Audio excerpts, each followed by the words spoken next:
If you're a fan of Critical Role or Dimension 20, you'll know the major players in this story, which includes acclaimed dungeon masters Brennan Lee Mulligan and Abria Iyengar, as well as two veteran members of the Dome, Lou Wilson and Erica Ishii. These four have split off from their regular ventures on the gaming mediums to create a tabletop role-playing podcast called Worlds Beyond Number, which just completed its second major chapter.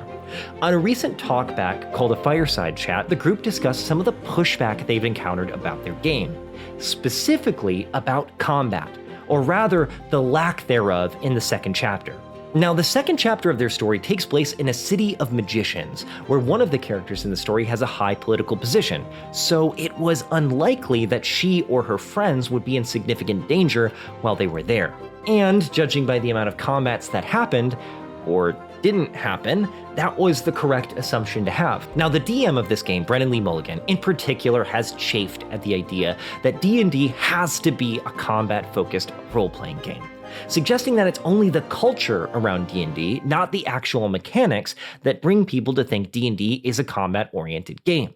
You don't have to fight all the time in the rules of 5e, but it's assumed culturally, even sometimes like not in the text, but in the miasma surrounding the there's just sort of an idea that you will be fighting all the time, and that as you level up, you will have a higher station in the world, but it's not explicit. Now, this idea struck me as odd, because if we're looking at the sheer amount of rules, D&D sure looks like a combat-based game. But if we look back at his statement, he believes that the core cultural assumption of D&D is that you gain world power when you gain character power, and you gain character power in combat. And combat is supposed to be plentiful, and he believes that you should gain world power through other means. Now, in fairness, Abria actually pushes back on him in this statement. My minor pushback on that is I think there's something inside the skill checks, that the fact that a lot of your leveling up will increase your ability to have your way, even in conversation, there's a little bit of that too.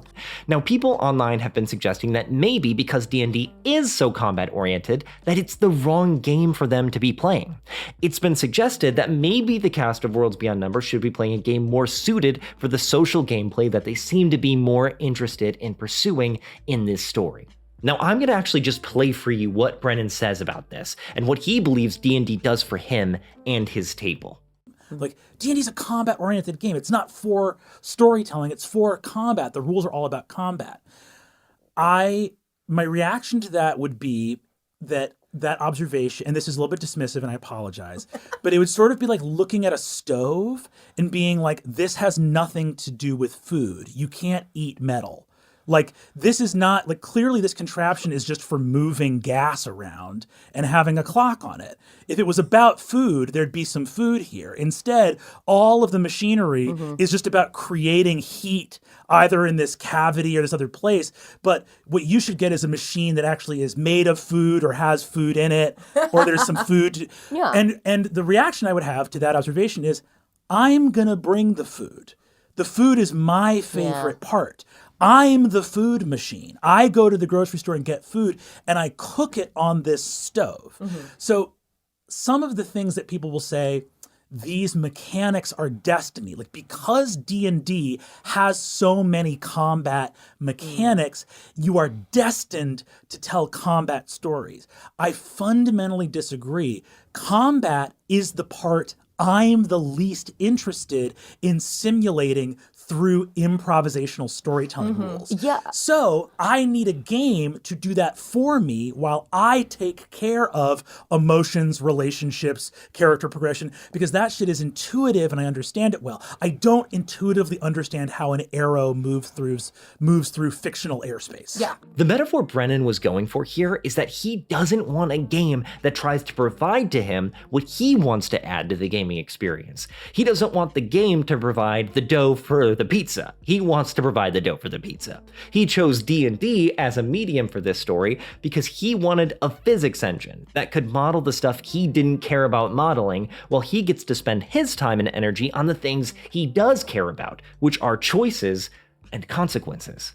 The thing that you bring, the food that you bring, is consequences. And this is something we discussed a lot, because in a violent world, a world that is predisposed to violence and where violence can solve a lot of things, there have to be consequences. Otherwise, it is just kind of a free-for-all and can be just a combat-driven game. And also, if you want that to be your game, that's great. You have to decide what system is right for you and what kind of story is right for you. Now, before I get to my take on this, I want to show you how this first got on my radar.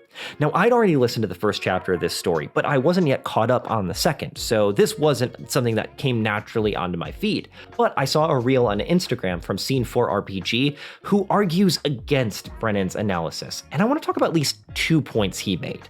The first point he makes is that freeform roleplay doesn't need rules because trained improvisers and actors don't need rules to guide their roleplay. Now, Scene 4 argues against that, saying that you don't need to be a god of improv or acting to have satisfying freeform roleplay. Anyone can do it. Now, I want to push back against that because I don't think Brennan or anyone at this table is actually making that point.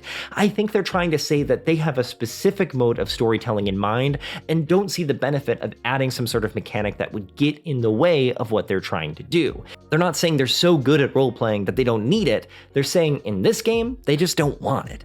The second point he makes is that rules would get in the way of a trained storyteller's story that they want to tell. Scene 4 argues that even improv has rules, and those trained in it have to follow those rules and restrictions, and those rules and restrictions breed creativity.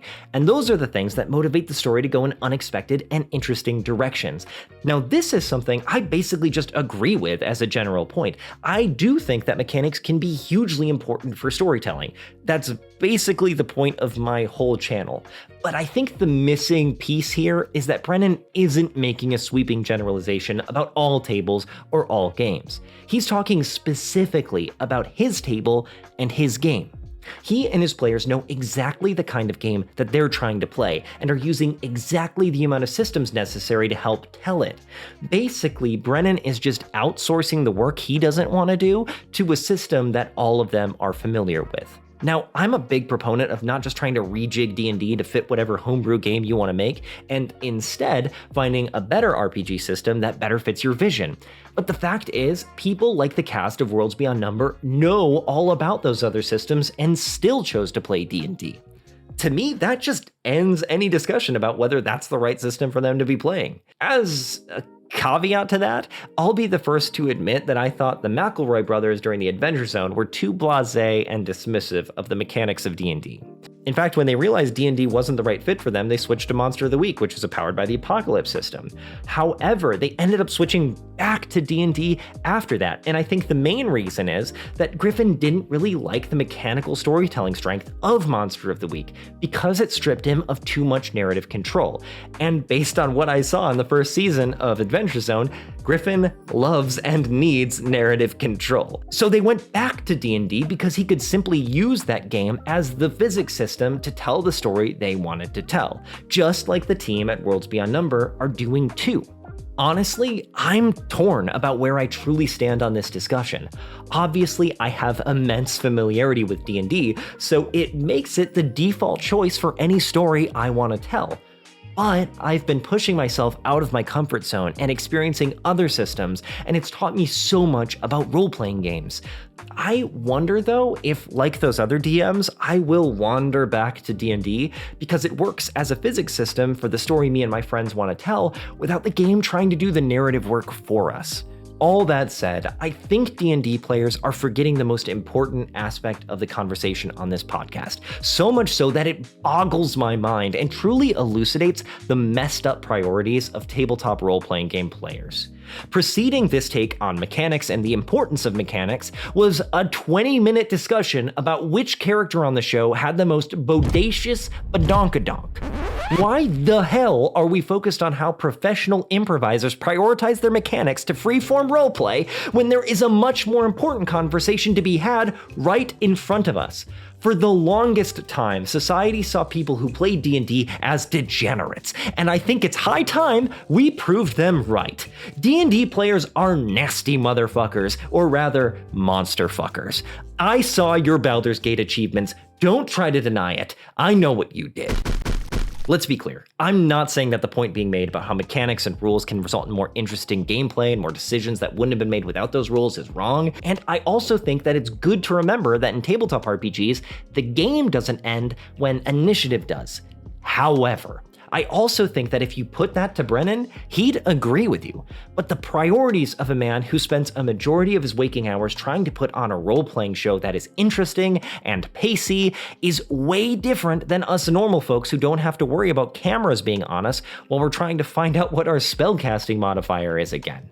That doesn't mean that he and his friends are role-playing gods that can do things that we can only aspire to. It's just that he and his table will have different needs than you and your table. We all want the game we play to deliver the thing we want it to most efficiently. And if for Brennan and co, it's just a physics system, that's fine. That doesn't mean his table wouldn't benefit from a game that offers more mechanical storytelling options. It's just not the experience that they wanted. And that's the core thesis here. Choose the game that gives you and your friends the experience that helps you all play the game that is most fun and rewarding to you, whether that's Blades in the Dark or yet another hack of D&D. If it works for you and your friends, that's all you need. Thanks so much for watching. I'm Ben DeHart. Subscribe or I'll have the witch Ame curse you and your chickens. See ya. Ben asks, who has the most bodacious badonkadonk in the Citadel besides, of course, Pomeroy? And Wait, no. A spider body, right? Spider Body, he got a big ol' ass full of silk. Exactly. Another Taylor laugh. You say that like it. You said it like it was a little sexual too, which really threw me off. Yeah. You're telling me that you don't ever see a spider and just sort of rub your hands together? You know? And Damn, girl. I knew Brennan was a monster fucker. Look all that. what that abdomen do?